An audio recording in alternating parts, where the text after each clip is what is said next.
Namo Bhagavate Vasudevaya.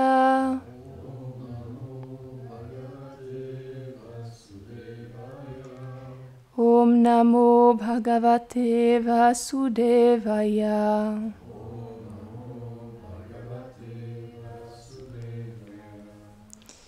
Donc, on continue la lecture du deuxième chant, chapitre 4. C'est verset combien déjà ? Vous savez pas. Hier, on a fait le 2 ou 3, c'est ça ? On a Je crois que c'était... On avait fait le 2, il me semble. Oui, c'est ça. Donc, verset 3. Et on va lire le 4 ensemble parce que le 3, il n'y a pas de teneur reportée.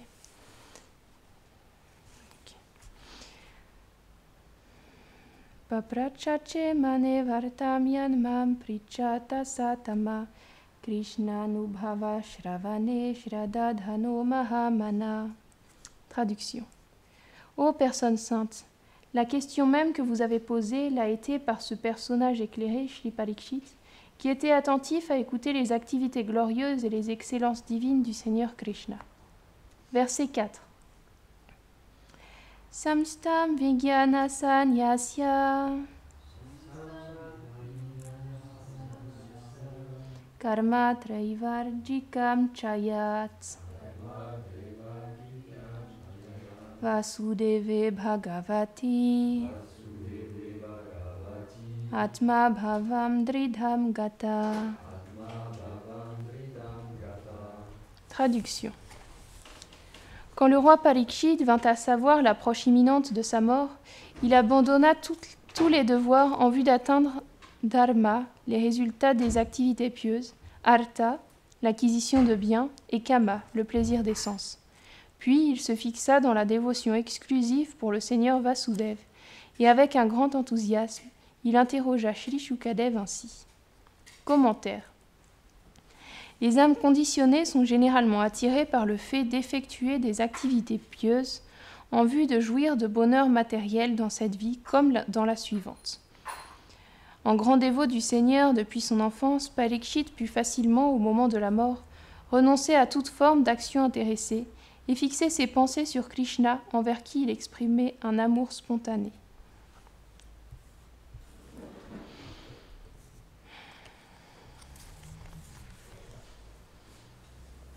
Om Gyana Timirandasya Gyananjana Sharakaya Shakshurun Militam Yena Tasmai Shri Gurave Namaha. Jai Shri Krishna Chaitanya Prabhu Nityananda Shri Advaita Gadadhara Shri Vasadi Gaura Bhakta Vrinda. Hare Krishna Krishna Krishna Hare Hare Hare Rama Rama Rama Hare Hare. Vrindaye Tulasi Deviyaye Priyaye Keshavasyacha Krishna Bhakti Pradedevi Satyavatye Namo Namaha. Vancha Kalpatarubhyascha Kripa Sindhubhyaevacha Patitanam Pavanebhyo Vaishnavebhyo Namo Namaha. Namo Vishnu Padaya Krishna Prashtaya Bhutare Shrimate Bhaktivedanta Swaminiti Namine. Namaste Saraswate Deve Gauravani Pracharine Nirvishesha Shunyavadi Paschatya Deshatarine.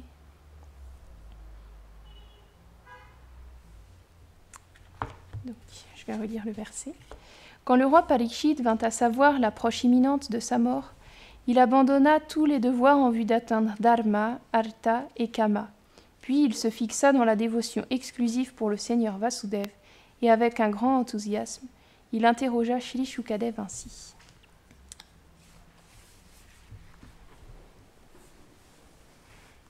Donc il n'y a que les purs dévots qui peuvent se réjouir en de telles circonstances. Parce que Parikshit, il venait d'apprendre qu'il devait abandonner sa vie dans 7 jours, et il se réjouissait avec grand enthousiasme. Seuls les purs dévots peuvent faire ça parce que seuls les purs dévots comprennent que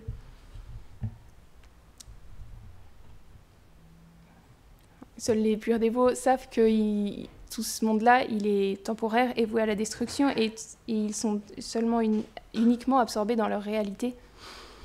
Et donc pour eux, quitter cette condition-là de vie temporaire, c'est pas une mauvaise chose, bien au contraire, puisqu'ils se rapprochent de Krishna en faisant ça. Et ils retournent auprès de lui finalement, même s'ils ne sont jamais séparés finalement. Et donc on peut voir que chaque épreuve pour les purs dévots, ça devient une source de joie, parce que même dans les pires moments, eh bien, tout est prétexte à s'abandonner encore plus. Par exemple, là, Parikshit, il a abandonné tout son royaume, toutes ses possessions, il a confié à ses enfants, à sa descendance, le royaume, et il a renoncé totalement à son palais, à son épouse, etc. Et donc il les a laissés et il s'est totalement abandonné à Krishna, parce que son heure était venue de toute manière. Dans 7 jours, il allait quitter tout, dans tous les cas. Donc, ce qu'il a fait, c'est qu'il s'est détaché. Et il s'est détaché, façon de parler, parce que Parikshit, comme c'est dit dans la teneur reportée ici, il avait déjà vu le Seigneur des tout petits, lorsqu'il était encore dans le ventre de sa mère. Il avait eu le darshan du Seigneur, donc il était juste totalement absorbé en Krishna depuis sa naissance. Mais il servait Krishna à travers tout ce qu'il avait, toutes ses possessions. Et c'est pour ça que finalement, il n'avait pas... Ces possessions-là, elles n'avaient aucune emprise sur lui. Il n'a pas regretté une seule seconde de devoir laisser tout ça pour aller dans la forêt. Au contraire, il était très enthousiaste. Parce que pendant 7 jours, grâce à cette malédiction, qui finalement pour lui était presque une bénédiction, parce que grâce à ça, il a pu s'absorber juste dans les gloires de Krishna pendant 7 jours. Dans 7 jours et 7 nuits, il était tellement... C'était tellement un dévot exalté, il était tellement absorbé comme ça dans le nectar des gloires de Krishna, que pendant 7 jours et 7 nuits, il n'a pas dormi, il n'a pas mangé, il n'a pas bu, simplement il se nourrissait du nectar des gloires de Krishna et de ses divertissements. Donc, c'est le Srimad Bhagavatam. Grâce à ce divertissement, il nous a été... c'est à travers ce divertissement que le Srimad Bhagavatam nous est raconté. Et donc ça nous montre à quel point on peut développer tellement un goût extrême pour écouter les gloires de Krishna et de ses dévots qui sont dites dans le Srimad Bhagavatam. Et donc, oui, comme je le disais, c'est intéressant de voir que toutes ces épreuves, elles sont destinées finalement juste à augmenter l'enthousiasme des dévots. On a de grands exemples de ça dans le Srimad Bhagavatam.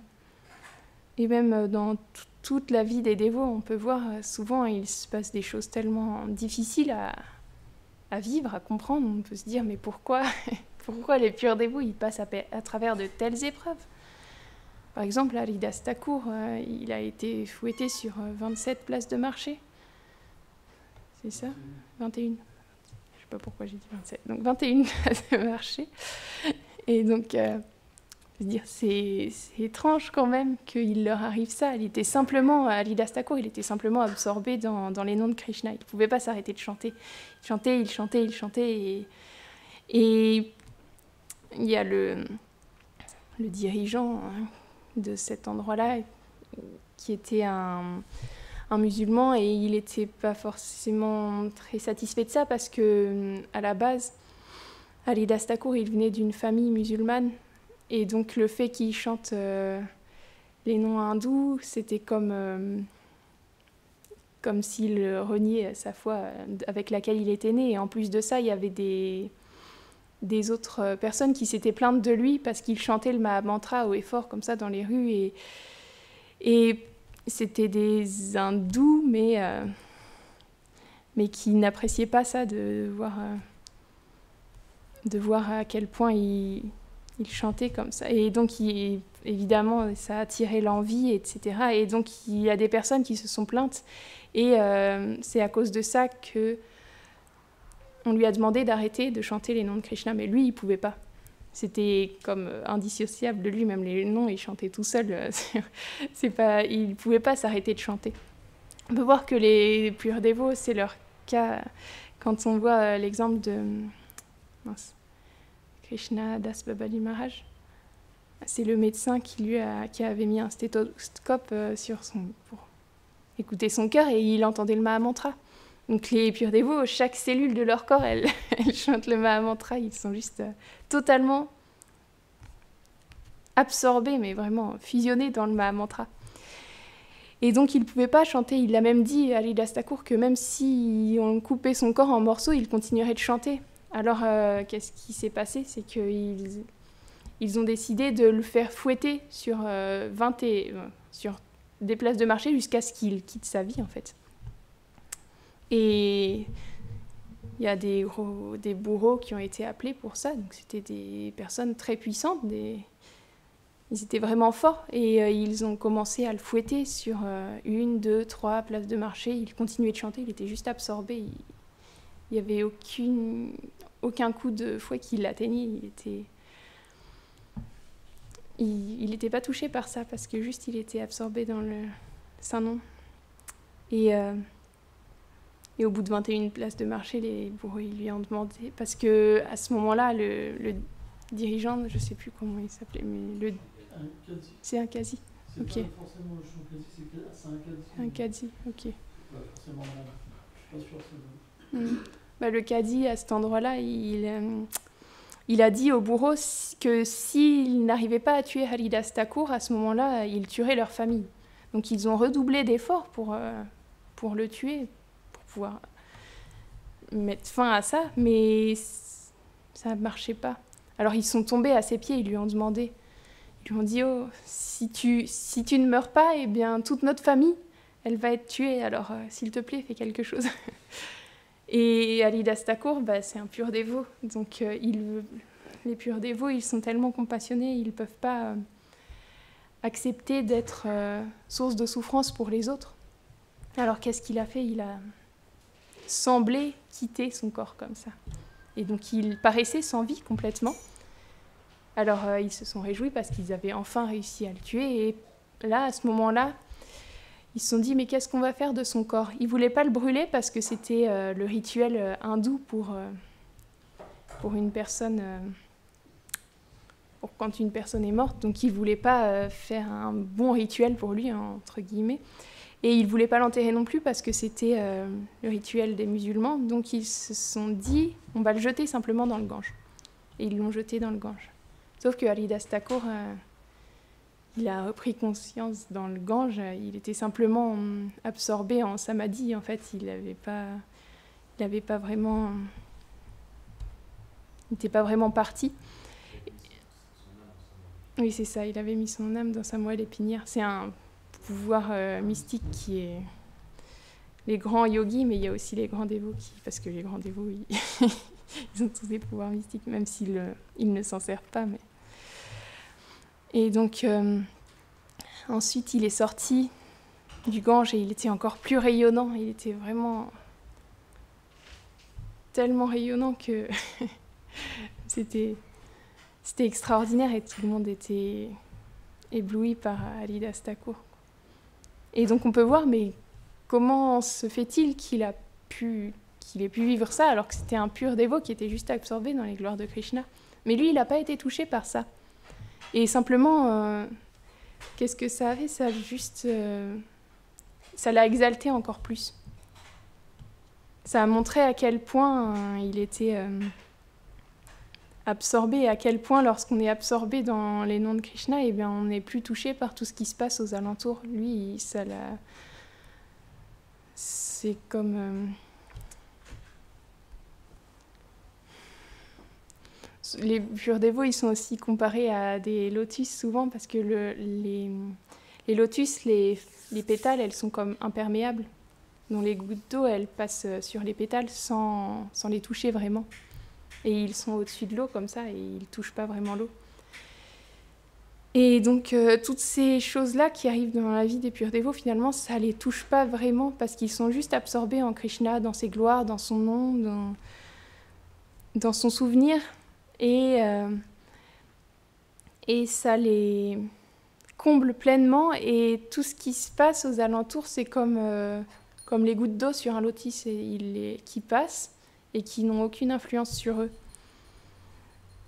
Et si là, par exemple, Parikshit,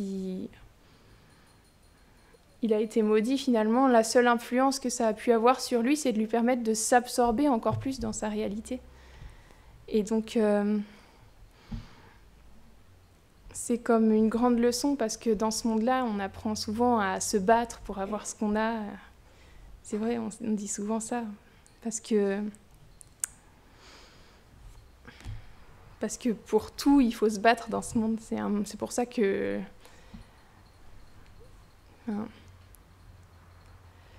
on est comme dans un champ de bataille pour la lutte, pour la survie, même si ça paraît gros comme ça, mais oui, il faut lutter à chaque instant dans ce monde pour pouvoir vivre. Et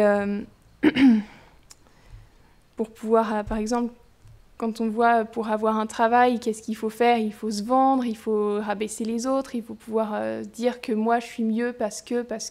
Tout ça, c'est des manières de se battre, même si on ne s'en rend pas compte, pour pouvoir gagner sa vie, pour pouvoir maintenir ce qu'on a aussi, parce que c'est compliqué de se maintenir dans cette société. Et tout est une lutte, et finalement, les purs dévots, et dans le Srimad Bhagavatam, on apprend l'inverse.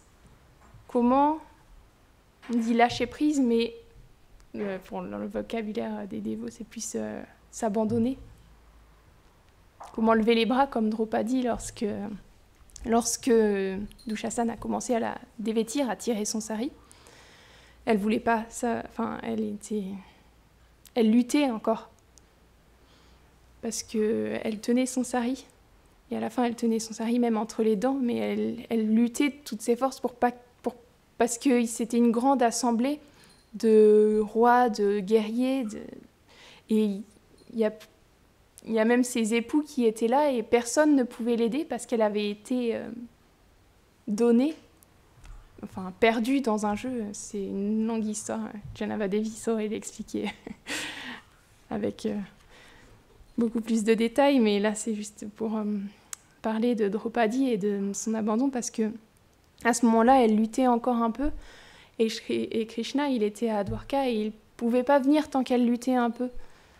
Il ne pouvait pas venir l'aider, parce qu'il voyait qu'il y avait encore une résistance. Mais, à un moment, qu'est-ce qu'elle a fait? Elle a lâché son sari, elle a levé les bras, et elle a crié les noms de Krishna. Et Krishna, il est venu, et qu'est-ce qu'il a fait? Il est venu sous la forme d'un sari illimité. Et donc Dushasana, il tirait. Il était même fatigué à force de tirer, parce que le sari, normalement, ça fait quoi? 7 mètres et quelques? Même moins. Je ne sais plus combien. 5 mètres, voilà, ça fait 5 mètres. Mais lui, il avait beau tirer, ça faisait beaucoup plus que 5 mètres. Et il n'a jamais réussi à dévêtir Draupadi, parce qu'elle s'était juste abandonnée à Krishna, et parce que, du coup, il prenait soin d'elle, parce qu'elle dépendait simplement de lui.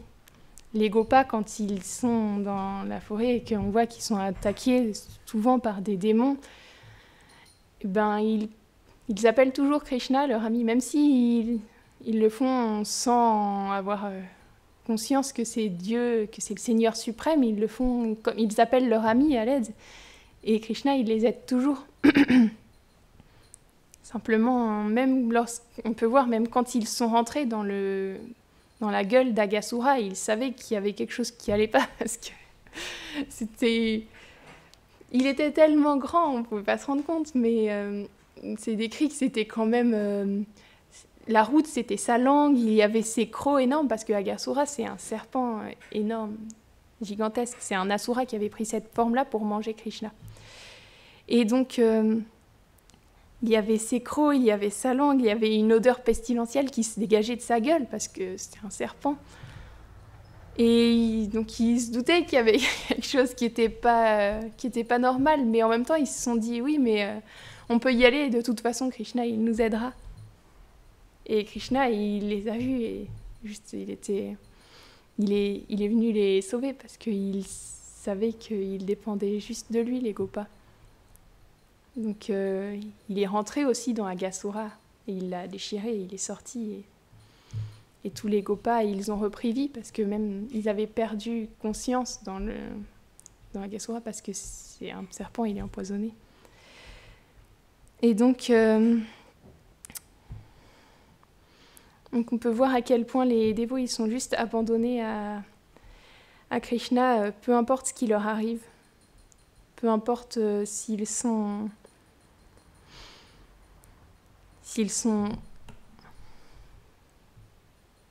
en danger de mort, s'ils sont humiliés. Bali Maharaj, il a été humilié en quelque sorte, et même par Krishna lui-même. Parce que Krishna, il avait pris la forme d'un nain aussi, Vamanadev. Et Bali Maharaj, c'était un asura, donc les rois démons un peu, on dit, mais c'était un grand dévot, un très grand dévot. C'était le... Non, je sais plus, par rapport à Prahlad, je sais plus si c'est son... Ouais, Bali Maharaj par rapport à Prahlad, il est dans sa famille, mais c'est son petit-fils, non? C'est pas le petit-fils de Prahlad? Oui, c'est ça. Oui. C'est le petit-fils de Prahlad qui était aussi un grand dévot du Seigneur, né dans une famille de démons. Et donc, il avait conquis, il était très abandonné à son maître, le Shukracharya, et il avait conquis même les planètes édéniques. Et donc, il y a eu un moment, les Devas, ils se sont plaints à Krishna, ils ont parlé à Brahma, ils sont allés voir Vishnu pour qu'il puisse faire quelque chose, parce que les démons, ils avaient conquis le système planétaire. Et donc, Vishnu, il a dit qu'il viendrait pour remédier à cette situation. Et il est venu en tant que Vamanadev, donc c'est l'avatar nain, donc c'est un nain, mais c'est quand même Krishna, donc il a une beauté extraordinaire. C'est décrit quand il est arrivé, parce que Bali Maharaj, il a fait un grand sacrifice après avoir conquis tous les mondes. Il a fait un grand sacrifice, et Vamana, il est venu à ce moment-là, et il était comme le soleil qui se levait lorsqu'il est arrivé. Et Bali Maharaj, il a été conquis parce que c'était un grand dévot du Seigneur, donc il pouvait juste être conquis par Vamanadev. Et il lui a demandé ce qu'il voulait, il lui a dit « Tout ce que tu veux, je peux te le donner ». Et Vamanadev, après avoir été accueilli comme il se doit par Bali Maharaj, il a dit que seulement il voulait 3 pas de terre, sauf qu'en plus il avait des tout petits pieds parce que c'était un nain. Donc Bali Maharaj lui a dit « Oh mais non, tu peux demander tellement plus parce que moi je possède tout, j'ai conquis tous les mondes, donc demande-moi plus que 3 petits pas de terre insignifiants ». Mais Vamanadev, il a insisté pour les 3 pas de terre, donc Bali Maharaj a accepté même s'il était déçu. Et à ce moment-là, Vamanadev, il a pris une forme gigantesque et avec 2 pas seulement, il a recouvert tout le système planétaire. Il n'avait plus d'endroit pour mettre son 3e pas. Alors, les kshatriyas, les guerriers, ils peuvent pas ne pas honorer leurs promesses. Donc, c'était comme une humiliation, d'une certaine manière, parce que Bali Maharaj, là, il n'avait plus rien. Juste avec 2 enjambées, il n'avait plus aucune possession, donc il ne pouvait pas honorer sa promesse. Alors, il a été lié par les cordes, parce qu'il avait comme fait une mauvaise action, entre guillemets, parce qu'il n'avait pas pu combler sa promesse. Et donc, qu'est-ce qu'il a fait? Simplement, il s'est abandonné. L'exemple de l'abandon, c'est Bali Maharaj. Hein. Il s'est abandonné aux pieds du Seigneur, et il lui a dit « Pose ton 3e pied sur ma tête, ton 3e pas sur ma tête. » Simplement, et à ce moment-là, parce qu'il n'avait pas honoré sa promesse, il est allé sur les planètes infernales, mais en même temps, c'est une planète particulière parce que c'est une planète finalement qui est spirituelle, parce qu'il y a Vamanadev qui est venu personnellement comme son gardien, et c'est une planète extraordinaire aussi sur laquelle Bali Maharaj vit avec avec plein d'autres... oui, avec Prahlad, avec des membres de sa famille, comme ça. Et donc c'est Krishna, donc c'est sous la forme de Vamanadev lui-même qui est venu pour garder sa prison. Donc finalement, c'est pas vraiment une prison. C'est pas vraiment une punition parce qu'il est constamment en compagnie du Seigneur sur Sutta Loka. Donc on peut voir à quel point les dévots ils sont abandonnés en toutes circonstances et tout ce qui arrive dans leur vie finalement, ça leur sert simplement de plus en plus à s'abandonner à Krishna. Est-ce que quelqu'un peut rajouter quelque chose ou... ça...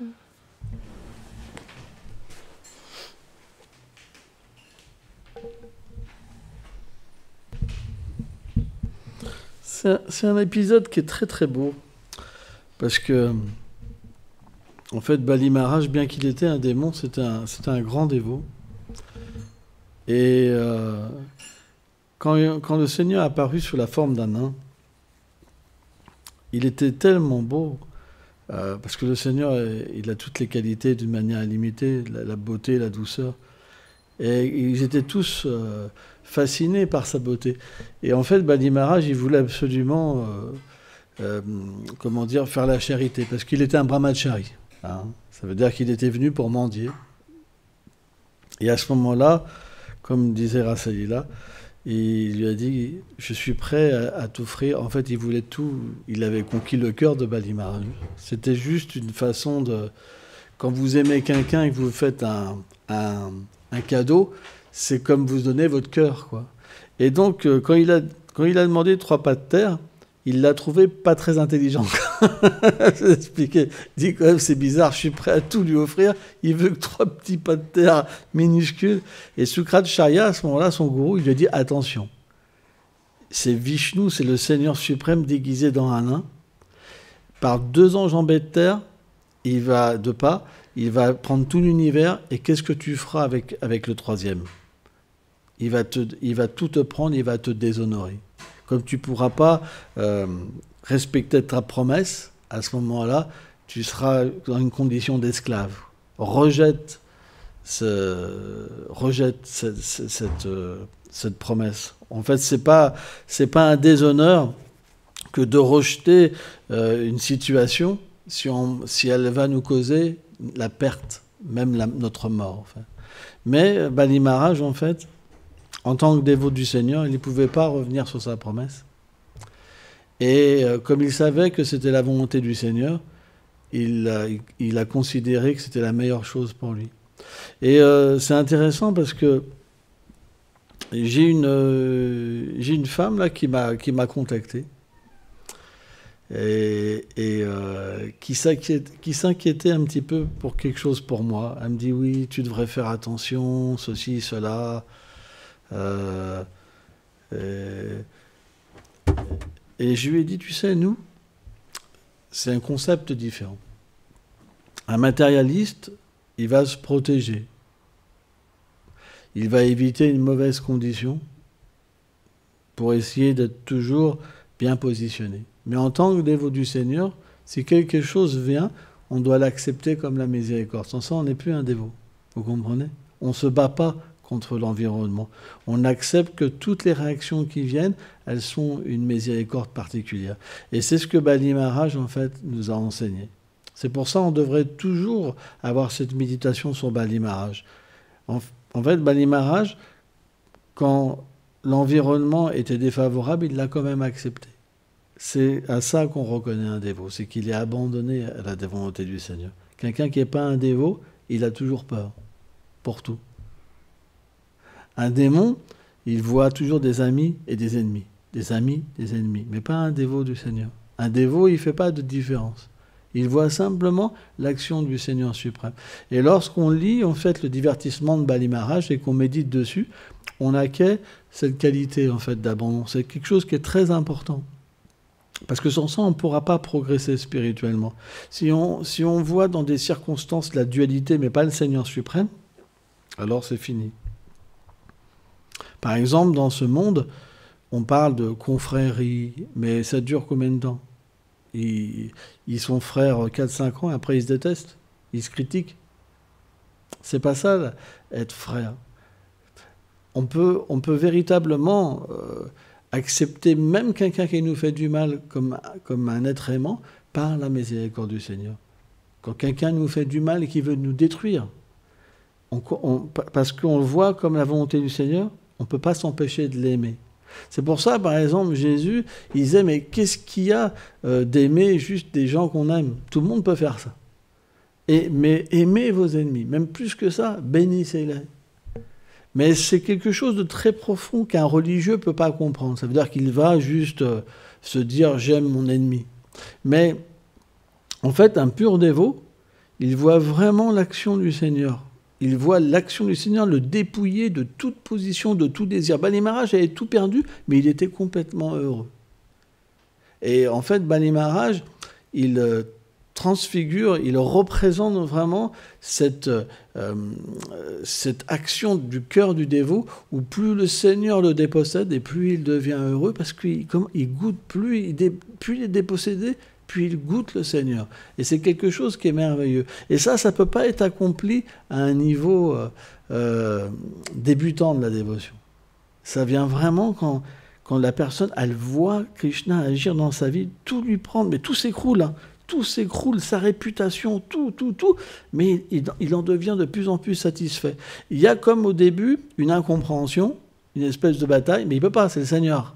Et à un moment, il y a l'intelligence qui vient, et au fur et à mesure où il s'abandonne, il lève les bras. On voit par exemple Draupadi, tu as cité Draupadi. Draupadi, elle appelait Krishna, mais elle tenait son sari entre les dents. Hein, c'est expliqué. Mais elle appelait Krishna. Et Krishna, il était à Dwarka. Et Rukmini, il était avec Rukmini. Et Satyabhama, s'il me semble bien, elle dit, mais qu'est-ce qu'il y a, Seigneur? Qu'est-ce qu'il y a, Seigneur? Quelqu'un m'appelle. Quelqu'un m'appelle. Mais il n'est pas complètement abandonné, donc je ne peux pas aller. Mais dès que Draupadi, elle a ouvert la bouche, et elle a laissé son sari, et qu'elle a appelé un Damodar, Madhava, un Govinda, hein, et donc tout de suite Krishna, il est venu sous la forme d'un sari. Et Dushasana, c'était un guerrier qui pouvait se battre avec des milliers de personnes à la fois. Attends, ce n'est pas des petits guerriers. C'est rien maintenant les guerriers. Arjuna, il pouvait se battre avec une armée illimitée à lui tout seul. C'est rien aujourd'hui, les guerriers. C'est que toi. Ils ont tous les pouvoirs mystiques à cette époque-là, les guerriers. C'est des associés du Seigneur.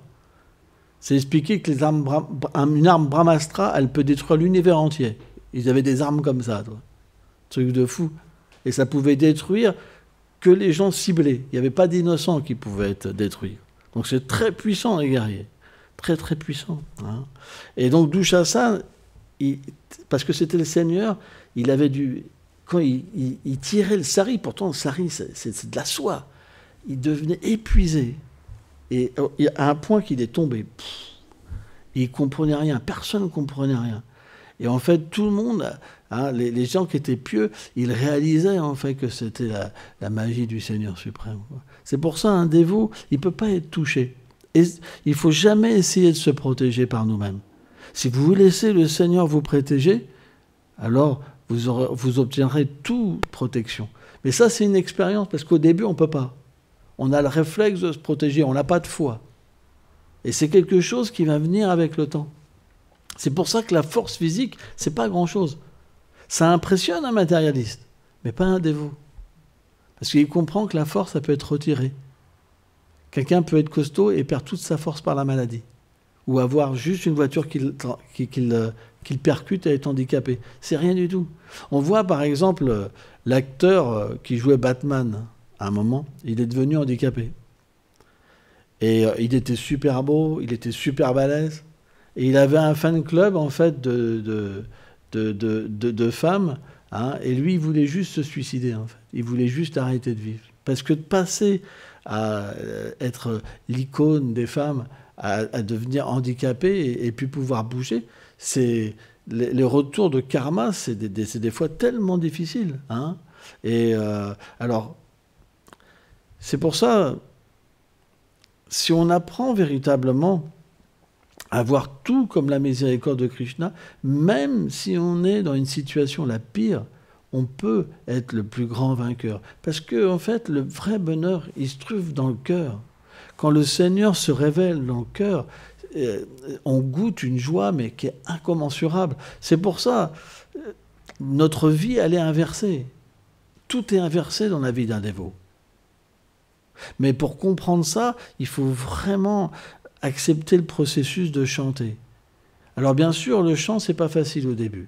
Si on a fait beaucoup d'activités mauvaises, on a du mal à chanter. On voit par exemple Valmiki, qui a écrit en fait le grand un poème du Ramayana. Il était tellement pécheur qu'il n'arrivait même pas à chanter les noms de Ram. Vous vous rendez compte? Et Narada Muni, il a trouvé une astuce de le faire chanter Mala, parce qu'il ne pouvait pas réciter Ram, parce qu'il avait tellement accompli de péché qu'il ne pouvait pas, ça ne sortait pas, c'était difficile.